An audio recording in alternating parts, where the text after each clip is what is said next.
زرداری کے بعد پورے پاکستان پیپلز پارٹی میں ایک بھی بندے کو پتہ نہیں ملا. آپ نے بلاول کو بنایا. 18 سال آپ لوگوں نے نعرہ لگایا ڈاکٹر حافظ صدیقی کو لانے کا, تو وہ کیوں نہیں لا رہے؟ 3.5 سال سے گورنمنٹ ہے آپ کی. علی محمد خان کو ہماری پارٹی میں آنا چاہیے. مجھے تو مرکزی کابینہ نے منع کیا, میں تو گھنگرو بھی رکھنا چاہتا تھا. میں تو لینڈ کروزر پہ ابھی کوئی دوست لے جائے تو لے جائے, میں تو بائکوں پہ ہی ساری زندگی سیاست کی ہے یا ڈائیووں پہ کی ہے ہم لوگوں نے.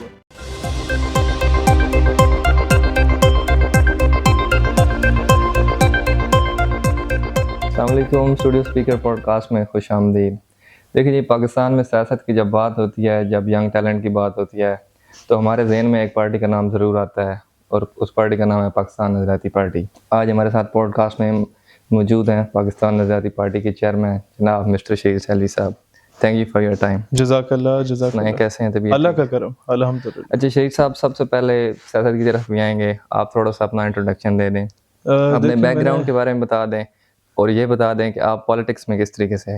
ہم نے میٹرک کے بعد انجمن طلبہ اسلام سے طلبہ سیاست کا آغاز کیا, اور اس کے بعد during my university life when I was doing soft ware engineering, تو اسٹیٹ یوتھ پارلیمنٹ کے پلیٹ فارم کا ہم نے بنیاد رکھی, کہ جس میں ہم لوگ تمام اسٹوڈنٹ آرگنائزیشن سے لیڈرشپ کو اٹھاتے ہیں, انہیں پالش کرتے ہیں, اور اس میں ہم لوگوں نے 3-4 پوائنٹ ایجنڈا پر ہم نے چلایا. نمبر 1, نظریہ پاکستان کا دفاع کرنا, ختم نبوت اور ناموس رسالت صلی اللہ علیہ وسلم کا دفاع کرنا, مسئلہ کشمیر اور مسئلہ فلسطین کا دفاع کرنا. اور ان نظریات پر ہم کہتے ہیں کہ آپ کا تعلق کسی بھی پولیٹیکل پارٹی سے, تو ہم لوگ اکٹھے مل کے چلیں. 7-8 سال ہم لوگوں نے اس میں جدوجہد کی, 2015 سے لے کے 2022 تک. اور اس کے بعد جب ہم لوگوں نے دیکھا کہ یار اب ہم سارے ڈگریاں کر چکے ہیں, 2-2, 3-3 سال ہو گئے ہیں, 4 سال ہو گئے ہیں ڈگریز کو, اور اب ہمیں پریکٹیکل لائف میں, پریکٹیکل پالیٹکس میں آنا ہے, تو ہم لوگ کہاں پہ جائیں گے؟ دین 2 جماعتوں کا ہمارے سامنے آ رہا تھا کہ نون میں جائیں یا پیپلز پارٹی میں جائیں. پی ٹی آئی کا تو فیوچر سامنے نظر آ رہا تھا کہ after Khan there would be no P T I, کیونکہ وہ ڈیوائڈ کیا جا رہا ہے. اس وقت پی ٹی آئی اتنی مشہور بھی نہیں. نہیں مشہور پی ٹی آئی تو مطلب ایک مقبول جماعت ہے. کس سال کی بات کر رہے ہیں؟ میں 2022 کی بات کر رہا ہوں. لیکن اس میں ہمیں یہ نظر آ رہا تھا کہ خان کے بعد جو دھڑے ہیں وہ الگ ہو رہے ہیں, جس طرح ترین الگ ہو گیا, پرویز خٹک الگ ہو گیا, اس طریقے کا سلسلہ. تو نون اور پیپلز پارٹی میں کس کو ہم لوگ بہتر سمجھتے ہیں؟ اب جب نون کو دیکھا تو آپ ریسنٹلی دیکھ لیں 21 اکتوبر کا جلسہ نواز شریف صاحب کا, وہ جب تشریف لائے تو خواجہ سعد رفیق اور رانا ثناء اللہ, پرویز رشید جیسے لوگ جنہوں نے قربانی دی پارٹی کے لیے, وہ آپ کو کونے خدرے میں کہیں بیٹھے ہوئے نظر آ رہے ہوں گے. وہ ایک تو کہتا ہے کہ مجھے پہچانتے بھی نہیں ہے, وہ بیچارہ نیچے عوام میں بیٹھا ہوا تھا, اور آگے جو ڈائس پہ چڑھ کے عوام کو ویو کر رہے تھے وہ بڑے میاں صاحب اور ان کی صاحبزادی, اور چھوٹے میاں صاحب اور ان کا صاحبزادہ کر رہے تھے, یعنی می اینڈ مائی فیملی. 5واں بندہ کوئی نہیں تھا اس میں. اس کا مطلب موروثی سیاست, خاندانی سیاست. ہم نے کہا جہاں پر خواجہ سعد رفیق جیسا بندہ 40 سال لگا دے اور اس کا مستقبل نہیں ہے, وہاں ہمارا نوجوانوں کا کیا مستقبل ہے؟ پیپلز پارٹی کو دیکھا. پیپلز پارٹی میں ہم نے کہا کہ یار بھٹو صاحب کے بعد محترمہ شہید کے بعد زرداری صاحب کے بعد بلاول صاحب ملتان میں خطاب کر رہے تھے, بڑی قابل غور بات. ان کے پیچھے کھڑے ہوئے تھے یوسف رضا گیلانی جیسا ایک بڑا سید خاندان, اس کے ساتھ کھڑا ہوا تھا پرویز اشرف جو وزیر اعظم رہا ہوا ہے, اس کے ساتھ کھڑا ہوا تھا لالا موسیٰ کا بہت نامور قد کاٹ والا سیاستدان ہے قمر زمان قاہرہ صاحب. جی بالکل. اچھا, ایسے لوگ کھڑے ہوئے تھے, اور بلاول تقریر کرتے ہوئے کہتا ہے میں اگر بیمار ہو گئی تو میرے بعد پارٹی کی قیادت آصفہ بھٹو کرے گا. وہ سر پکڑ کے ایک دوسرے کو دیکھے, یار یہ کیا بکواس ہے. لیکن دیکھیں جی, وہ بلاول بھٹو صاحب تو کہتے ہیں کہ اگر مجھے اردو نہیں آتی تو اس کا مطلب یہ نہیں کہ میں ملک نہیں چلا سکتا. نہیں, ملک چلائیں آپ. کہنے کا مقصد یہ ہے کہ محترمہ کے بعد آپ کو پورے پاکستان میں ایک بھی بندے کا پتر نہیں ملا, آپ نے زرداری کو چیئرمین بنایا. زرداری کے بعد پورے پاکستان پیپلز پارٹی میں ایک بھی بندے کا پتر نہیں ملا, آپ نے بلاول کو بنایا. اس کے بعد یوسف رضا گیلانی کیا مطلب کوئی گاما گھسیٹا ہے, یا آپ کا جو ہے وہ پرویز اشرف جو ہے وہ کوئی لتھو پتھو ہے, یا وہ جو آپ کا کیا کہتے ہیں قمر زمان قاہرہ ہے وہ کوئی اہمی ہے, جو آپ کہتے ہیں کہ آصفہ بھٹو آ جائے گی. باپ کی جاگیریں جماتے ہیں. جب یہ باپ کی جاگیریں بن چکی ہیں تو پھر ہم نے کہا جی ہم اپنی پولیٹیکل پارٹی بنائیں گے اور ان کا مقابلہ کریں گے جو پچھلے 50 سالوں سے صوبوں میں اور وفاق میں قابض رہے ہیں. اس طرح کا ہسپتال نہیں بنا سکے کہ ان کی پلیٹلیٹس کا مسئلہ ہوتا ہے تو ملک سے باہر فرار ہو جاتے ہیں. تو کم از کم عوام کو ایک ایسا پلیٹ فارم ہو جہاں آپ جیسے ہم جیسے نوجوان آزادی کے ساتھ کوئی بات کر سکتے ہو, دلیری کے ساتھ بات کر سکتے تو ہو. اس کا مطلب ہے کہ پاکستان نظریاتی پارٹی جو ہے اس کا بیسک منشور یہی ہے کہ ہم نے نچلے طبقے کو اوپر لے کے آنا ہے. ایگزیکٹلی. آپ یہ دیکھیں ہمارے آپ اجلاس شروع ہونے والا تھا, ہم لوگ اوپر آگے انٹرویو کے لیے, آپ نے دیکھا ہوگا سارے نوجوان ہیں, صحیح ہے. مڈل کلاس کے ہیں یا اپر مڈل کلاس کے ہیں یا لوور مڈل کلاس کے ہیں, ہم سارے برابر ہیں. کسی کے پاس 4 پیسے زیادہ ہوں گے, 4 پیسے کم ہوں گے, لیکن سارے اسٹوڈنٹ پالیٹکس سے اٹھے, کالجز سے اٹھے, یونیورسٹیز سے اٹھے. لیکن یہاں پہ میرا ایک تھوڑا انٹرسٹنگ کوسچن بھی بنتا ہے کہ جس طرح زرداری ہو گیا یا نواز شریف ہو گیا, وہ موروثی سیاست کو آگے چلا رہے ہیں, لیکن ان کے پاس آپ نے دیکھا ہوگا کہ کافی وسائل بھی ہیں جو کہ وہ ہم نہیں کہہ سکتے جدھر سے بھی ہیں. لیکن آپ کی ایک ینگ پارٹی جس طرح آپ نے ابھی بات کی کہ ہم اسٹوڈنٹس ہیں اپنے خرچے پہ سب کچھ, تو اس طرح آپ کیا سمجھتے ہیں پارٹی کو چلانا آسان ہوگا؟ آپ جب نظریے کی جدوجہد کرتے ہیں عوام آپ کو ووٹ بھی دیتی ہے اور نوٹ بھی دیتی ہے. آپ کا خیال ہے کہ پاکستان میں ووٹ ہمارا آج تک میرا خیال ہے جو ہماری پاکٹ منی سے تو جلسے نہیں ہوتے, ہمیں عوام ہی دیتی ہے. ہم تو ہر شہر کے تاجروں کو خود ہی کال کر دیتے یہی سے کہ بھی لاہور میں جلسہ ہو رہا ہے, کرسیاں بھائی جان آپ نے بھجوانی ہے, وہ آپ نے بھجوانا ہے, ساؤنڈ سسٹم, پانی آپ نے بھجوانا ہے, وہ ہو جاتا ہے. کیا آپ پاکستان کے لوگ آپ کو ووٹ دیں گے اگر آپ لینڈ کروزر پہ نہ گئے تو؟ میں تو لینڈ کروزر پہ ابھی کوئی دوست لے جائے تو لے جائے, میں تو بائکوں پہ ہی ساری زندگی سیاست کی ہے یا ڈائیووں پہ کی ہے ہم لوگوں نے. ہمیں تو اس چیز کا ہے ہی نہیں, ہمیں تو ہم پیدل بھی سفر کریں, بائکوں پہ بھی کرتے رہے. ہمیں تو اس کا مطلب ہے کہ آپ اپنا مستقبل جو ہے وہ اگلے 5 سے 10 سالوں میں کیا دیکھ رہے ہیں؟ مطلب سر ہمارا چودھری نثار صاحب کے حلقے میں, خان سرور صاحب کے حلقے میں جو کینڈیڈیٹ حیدر علی ہم نے کھڑا کیا ہے, وہ اپنے پڑوسی سے بائک لے کے آتے ہیں. صحیح ہے. اس کے پاس شاید اپنا بائک بھی نہ ہو, لیکن وہ ڈیڈیکیٹڈ ہے کہ میں مقابلہ کروں گا. صحیح ہے. آپ مطلب اگلے 5 سے 10 سال میں خود کو وزیر اعظم دیکھ رہے ہیں کہ نہیں؟ سر میں نہ ہوا, ہماری جماعت کا کوئی ہوگا, ہمارے نظریے کا کوئی ہوگا. آپ کیا مطلب پریپریشن آپ کر رہے ہیں آپ اپنے بعد کسی کو؟ ہماری پولیٹیکل پارٹی میں ہمارا ہر ممبر مجھ سے بہتر یا میری طرح کا ہے. آپ کو ایک چیلنج دے دیتا ہوں آج, ٹھیک ہے, سارے آپ کے ذریعے پورے میڈیا کو چیلنج دے رہا ہوں. ٹھیک ہے. بغیر بریانی کی پلیٹ کے, بغیر قیمے والے نان کے, بغیر ہونڈا 125 کے, اور بغیر جنت کے ٹکٹ کے لالچ کے آپ کو لاکھوں لوگ نظر آئیں گے ہمارے جلسوں میں. اور ہمارے لیاقت باغ جلسے میں پورا میڈیا آ جائے, اور 60 سال کا کوئی بابا کسی نکڑ میں بیٹھا ہو اس سے بھی سوال کر لے, اور 10 سال کا بچہ جو ماؤں کے ساتھ آیا ہوا ہوگا اس سے بھی سوال کر لے کہ کیوں آئے ہو, تو آپ کو بتائے گا کہ کیوں آئے. یہ نہیں کہے کہ چودھری صاحب نے 5000 دیے, ملک صاحب نے 2000 دیے, اور خان صاحب نے جناب 1500 دیا تو ہم ادھر آ گئے. وہ آپ کو پارٹی مینیفیسٹو بتائے گا. ہماری پارٹی میں اور باقی میں فرق یہ ہے کہ بچے کو پتا ہے کہ ہم کس وجہ سے جدوجہد کر رہے ہیں. اچھا شہید صاحب, آپ نے ابھی بات کی ہے کہ آپ کی پارٹی تھوڑے سے ہٹ کیا, مطلب تو آپ کیا سمجھتے ہیں کہ پاکستان میں جتنی بھی پولیٹیکل پارٹیز ہیں یا مذہبی پارٹیز ہیں, تو آپ کیا سمجھتے ہیں کہ کون سی ایسی شخصیت ہے کہ آپ سمجھتے ہیں کہ شاید مجھے ان کے ساتھ مل کر کام کرنا چاہیے یا ان کو میری پارٹی میں ہونا چاہیے تھا؟ علی محمد خان کو ہماری پارٹی میں ہونا چاہیے تھا. علی محمد خان پاکستان تحریک انصاف والے, وہ ایک غیرت مند آدمی ہے, اور مجھے ان کے ساتھ آپ کا ایک گلہ بھی تھا, شاید میں نے ایک ویڈیو میں سنا تھا. وہ شہریار افریدی سے بھی گلا تھا, ہم بہت لڑتے رہے آپس میں. کیا وہ بتائیں گے کون سا گلہ؟ جب یہ حکومت میں ہوتے ہیں تو ہمارا ان سب سے گلا ہوتا ہے. اس وقت جو گورنمنٹ میں وزیر اعظم بیٹھے ہوئے ہیں, یہ بھی کسی دور میں ہم بڑا عزت کا ایک تعلق تھا, اب بھی ہے, لیکن بات یہ ہے کہ جب گورنمنٹ میں ہوتے ہیں تو ہمیں پھر آپ سے ایکسپیکٹیشنز ہوتی ہیں. کیا اور ہمارا گلا افریدی صاحب سے اس وقت یہ تھا کہ یار 18 سال آپ لوگوں نے نعرہ لگایا ڈاکٹر عافیہ صدیقی کو لانے کا, تو وہ کیوں نہیں لا رہے؟ 3.5 سال سے گورنمنٹ ہے آپ کی, کیوں نہیں پوچھا جا رہا؟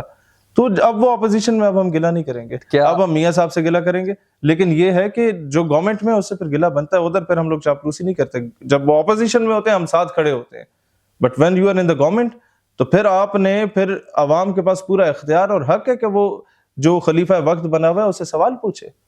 ٹھیک ہے, مطلب کہ دس از واٹ اسلام ہے. کل کو آپ اسمبلی میں آتے ہیں تو ہمارا سوال بنتا ہے آپ سے, پھر آپ گریبان پکڑ کے سوال پوچھیں کہ آپ نے یہ وعدہ کیا تھا اور آپ نے کیوں نہیں کیا. اگر آپ اس وقت بھی کہیں شہید صاحب میں نے سیلفی لینی ہے تو میری حکومت بھی تباہ ہوگی, ریاست بھی تباہ ہوگی.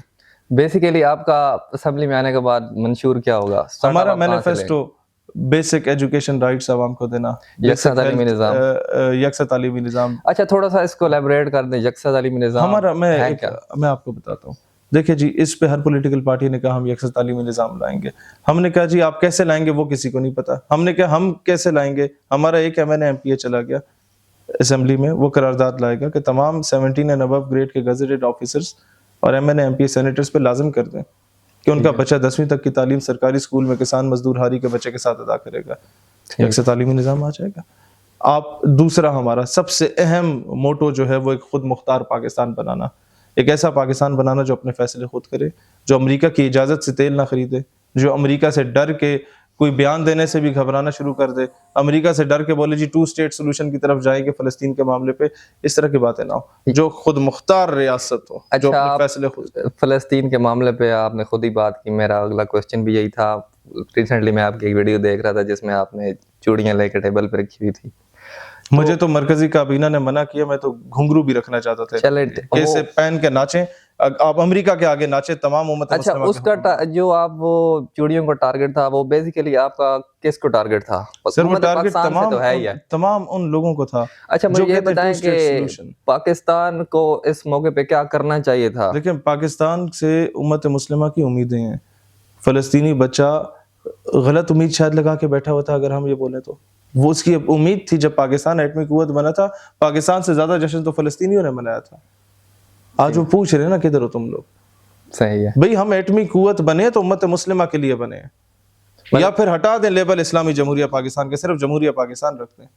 تو ہم بنے ہیں امت مسلمہ کے لیے، سعودیہ بنا شاہ سعود کی اولاد پہ، ایران بنا آریان نسل کی بنیاد پہ، افغانستان بنا افغانیوں کی نسل کی بنیاد پہ، ترکمانستان بنا ترک نسل کی بنیاد پہ، آذربائیجان آذری نسل کی بنیاد پہ، ہم بنے اسلام کے نام پہ، مطلب تو ہماری ریسپانسبلٹی۔ اس کا مطلب یہ ہے کہ پاکستان کو باقی ممالک کے ساتھ اس طرح سے نہیں دیکھنا چاہیے تھا، خود کو فیصلہ اپنا خود فیصلہ صرف کرنا چاہیے تھا۔ پاکستان کو سٹینڈ لے کر یہ کہنا چاہیے تھا کہ او آئی سی کا اجلاس جو 18 تاریخ کو بلایا گیا جس میں فارن منسٹرز بلائے گئے، who the hell foreign ministers are؟ ان کا کتنا اختیار ہے؟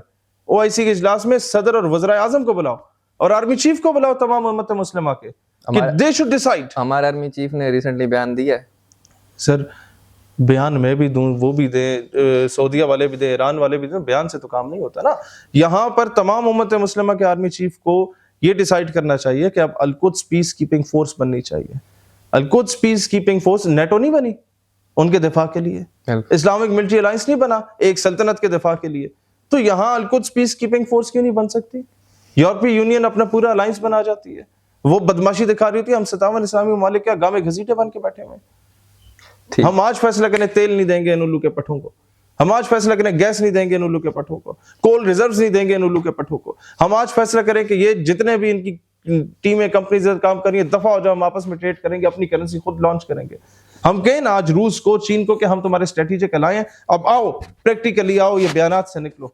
کہیں نا جس طرح امریکہ کہتا ہے کہ attack on Israel is an attack on America, why don't we say کہ attack on بیت المقدس and قبلہ اول and Masjid Al-Aqsa would be considered as an attack on اسلام آباد, as an attack on Istanbul, as an attack on Jeddah? ٹھیک ہے، کیونکہ جب وہ سیف نہیں ہے تو آگے مکہ اور مدینہ ان کا ٹارگٹ ہے۔ اچھا مجھے یہ بتائیں کہ آپ کی میں نے جتنی بھی تقریر دیکھی آپ تھوڑا سے ہٹ کے جذباتی طور پر تقریر کرتے ہیں، اس کی کوئی خاص وجہ؟ سر ہم اندر سے خون کھولتا ہے، واللہ خون کھولتا ہے۔ انشاءاللہ آپ جلد ہم سے سوال بھی سیٹ پہ آئیں گے، آپ سے اس طرح کے مسائل آئیں گے۔ سر ہم سے روز حشر سوال بھی پوچھا جائے گا نا کہ اگر تمہیں قوت گفتار دی ہے، 2-4 بندے تمہیں سننے والے ہیں، 2-4 بندے تمہارے ساتھ چلنے والے ہیں، ایک پورا مجمع تمہارے ہر جگہ پہ لگ جاتا ہے، تو اس سے کیا تم نے صرف چندے بٹورنے ہیں؟ اس سے کیا یہ بڑی بڑی گاڑیاں لینی ہیں؟ اس سے کیا آپ لوگوں نے آسائش کی زندگی گزارنی ہے؟ یا اس کو آپ نے اللہ اور رسول کے نام پہ جو آپ نے سب کچھ لوگوں سے فین فالوئنگ لے لیا، اس کو پھر وقت بھی اس کام کے لیے کرنا ہے؟ پھر ہم میں اور گدی نشینوں میں باقیوں میں فرق ہونا چاہیے۔ آپ کی ذاتی زندگی کے اوپر، ذاتی زندگی میں آپ کی مصروفیات کیا ہے؟ سیاست سے ہٹ کر آپ کیا کرتے ہیں؟ ہماری ذاتی زندگی بھی یہی ہے، آپ کی ذاتی زندگی بھی یہی ہے۔ جو بندہ بیچارہ پالیٹکس میں سیلف میڈ آدمی ہوتا ہے نا، اس کے پاس ٹائم ہی نہیں ہوتا ہے۔ اچھا چلیں، آنے والے جو الیکشنز ہیں اللہ کرے جلدی ہوں جب بھی ہوں، ان میں آپ کیا دیکھ رہے ہیں؟ اپنی کارکردگی کو کس طریقے سے اگر لیول پلینگ فیلڈ جس طرح نواز شریف صاحب کو دی جا رہی ہے اس کی 10%، آپ کا کیا خیال ہے؟ الیکشنز ہوں گے؟ الیکشن ہوں گے اپنے ٹائم سے، ہو سکتا ہے مہینہ ڈیٹ لیٹ ہو جائیں، آگے صاف شفاف ہوں گے؟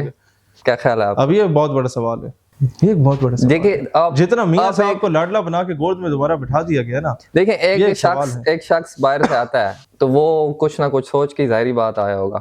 اب آپ یہ سوچیں کہ ہماری کتنی سٹرگل ہے۔ سر الیکشن صاف شفاف ہوں نہ ہوں، میاں صاحب کو اٹھا کے کوئی باپ بنائے یا ماں بنائے، وی ڈونٹ کیئر، ہم لوگوں نے جدوجہد کرنی ہے۔ کوئی اختلاف کا مسئلہ نہیں ہے، نتھو پھتو کے لیے قانون اور ہے، میاں صاحب کے لیے قانون اور ہے۔ مرغی چور 6 سال رگڑا ہوا ہوتا ہے بیچارہ جیلوں میں، اس کے پیچھے وکیل آنے کو تیار نہیں ہوتا, اس کے لیے ایئرپورٹ پہ پہنچ جاتے ہیں پروٹوکول پاکستان کے سارے ایک مجرم کے. پاکستان کے سارے سیاسی تقریباً جیل کاٹ کے گئے. یہی ابھی بات کیونکہ میاں صاحب کی ہو رہی ہے, وہ تشریف لائے تازہ تازہ, زرداری آیا ہوتا تو اس کے بارے میں ہم بتا دیتے ہیں آپ کو, لیکن یہ زیادتی ہے.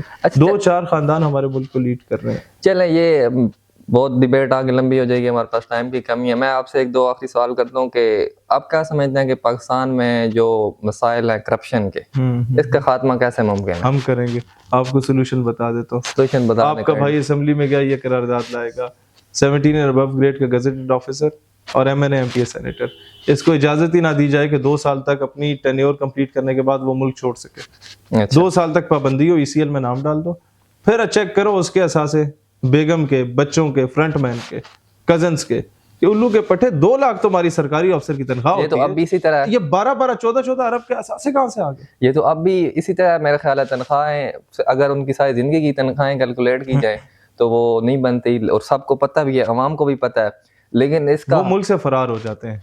آپ ریزولوشن لے آئیں کہ 2 سال تک ملک سے فرار نہیں ہو سکتے, تو اس کا اگلی مطلب ہے گورنمنٹ کہ آئے گی وہ تو برگس نکالے گی. بھائی جان بتاؤ ذرا یہ کہاں سے ہے؟ یہ تم نے NHA کے ٹھیکوں سے کمایا, یہ تم نے FWO کے ٹھیکوں سے کمایا, یہ تم نے فلانے سرکاری ٹھیکے سے کمایا, یہ تم نے ڈھمکانی سرکاری ٹھیکے سے کمایا, یہ وہاں سے تم نے کک بیکس لیے, یہ یہاں سے تم نے بارڈر کراسنگ کے کک بیکس لیے. جب یہ چیزیں MNAs MPs سے اور گزٹڈ آفیسر سے پوچھی جائیں گی نا, بھائی جان ان کی ماں مرے گی, مر جائیں گے, کرپشن نہیں کریں گے, مر جائیں گے, راز نہیں بیچیں گے امریکہ کے آگے. چلے انشاءاللہ اللہ آپ کو جلد لے کے آئے پاکستان کی وزیر اعظم کی سیٹ پہ. ایک کوشچن ہے کہ میں نے دیکھا ہے آپ کو کتابیں پڑھنے کا کافی شوق ہے, آپ کا آئیڈیل کون ہے سیاست میں؟ آئیڈیل ابھی کے دور میں, پرانے کے دور میں, 47 سے لے کے ابھی تک جو آپ کا آئیڈیل ہے, جس کو آپ دیکھ کے, سے لے کے آج تک, تو مشکل سوال ہو جائے. قائد اعظم محمد علی جناح, ان سے ہٹ کے, کیونکہ ان کی آپ نے لگایا ہوا نیلسن منڈیلا ہمیں بڑا پسند ہے, چیگویرا بڑا, ان کو پڑھتے ہیں, ان کے بھگت سنگھ بڑا پسند ہے, کیا کہتے ہیں, خمینائی, ملا عمر مختار. پھر پالیٹکس میں جو لوگ بھی میں سمجھتا ہوں کہ کربلا کے بعد جن لوگوں نے ظلم کے خلاف جدوجہد کی ہے نا, وہ دو میں آپ کو ایک فلسفہ سمجھانا چاہتا ہوں. کربلا کے بعد 2 مکاتب فکر رہ گئے تھے دنیا میں, یا 2 مذاہب رہ گئے تھے, ایک حسینی تھا, ایک یزیدی تھا. بالکل. تو میں سمجھتا ہوں جس بندے نے بھی, چاہے وہ کسی بھی مذہب کا ہے, اس نے اگر ظلم کے خلاف جدوجہد کی ہے تو ہر جدوجہد کا ایک امام ہوتا ہے, اور ظلم کے خلاف جدوجہد کا امام حسین ہے. بالکل, تو رضی اللہ تعالیٰ عنہ. تو میں سمجھتا ہوں کہ ان تمام لوگوں نے, چیگویرا اگر لڑا, فیڈل کاسٹرو اگر لڑا, بھگت سنگھ اگر لڑا, علامہ کفایت علی کافی اگر لڑے, اور یہ تمام لوگ, ان لوگوں نے اس حسینی قافلے کے, میں سمجھتا ہوں یہ ایک کردار ادا کرنے والے لوگ ہیں. اور میں کہتا ہوں ہم حسن نثار کے کس کا شعر ہے, بڑا کمال کا شعر ہے, میں کہتا ہوں پاکستانی قوم یہی کر لے کم از کم, یہ کہہ دے کہ میرا حسین ابھی کربلا نہیں پہنچا, میں حر ہوں اور لشکر یزید سے ہوں. یہی کہہ دے کم از کم کہ وہ وقت کے لیے انتظار کرے اور پھر حق کا ساتھ دینا شروع کر دے. میں آپ کو آج بتا دوں مسئلہ فلسطین پہ معاملہ جو ہے وہ یہی ہے کہ آپ اگر کسی سے پوچھ لیں, بڑے آپ کو فن خان ملیں گے, سیاستدان, حکام بالا, وہ کہتے ہیں کشمیر میں اور فلسطین میں میدان کربلا برپا ہے. ان سے پوچھو پھر حسینی کون ہے, وہ کہتے ہیں فلسطینی حسینی ہے. میں نے کہا یزیدی کون ہے, کہتا ہے اسرائیلی فوج یزیدی ہے. تو جب میں تیسرا سوال کرتا ہوں تو ان کی شکل پہ 12 بج جاتے ہیں کہ بتاؤ پھر کوفے والا کون ہے. بالکل, خاموش امت ہمیشہ کوفے کا کردار ادا کرتی ہے. بالکل صحیح بات. تو سر آج ہمیں یہ دیکھنا ہوگا کہ ہم لوگ کس طرف کھڑے ہیں. مورخ ہمیں بزدلوں میں شمار کرے گا یا غیرت مندوں میں شمار کرے گا؟ جی انشاءاللہ اللہ بہتر کرے گا جو بھی کرے گا. آخری میں آپ سے سوال کرتا ہوں کہ آپ شاعری سے بھی لگاؤ رکھتے ہیں, ایک شعر کے ساتھ ہم اپنی پوڈ کاسٹ کو اینڈ کرتے ہیں جو کہ ایک یوتھ کو میسج بھی ہو. میں افکار علوی کے شعر سے عرض اختتام کروں گا, آج اپنا نہیں سناتا. وہ کہتا ہے مرشد میں لڑ نہیں سکا پر چیختا رہا, خاموش رہ کے ظلم کا حامی نہیں رہا. کیا بات ہے. Thank you for your time, بہت شکریہ, بہت مزہ آیا آپ سے بات چیت کر کا. انشاءاللہ میرے اور بھی کوسچنز ہیں لیکن ٹائم کی کمی کی وجہ سے میں پورے نہیں کر پایا. انشاءاللہ پھر ملیں گے. بہت شکریہ.